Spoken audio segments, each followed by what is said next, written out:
Hello everyone, today I will show you how to delete all Gmail emails at once on iPhone. So at first open iPhone settings, scroll down, click onto app option, scroll down to find Safari, scroll down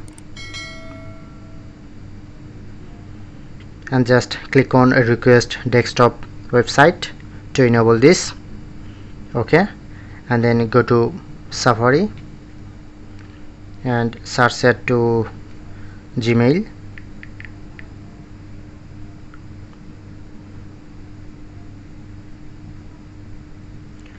Click on this, zoom in, click on to mark all, then mark all, just click on to delete option, then successfully delete all emails at once. So that's it, that's how we can do it.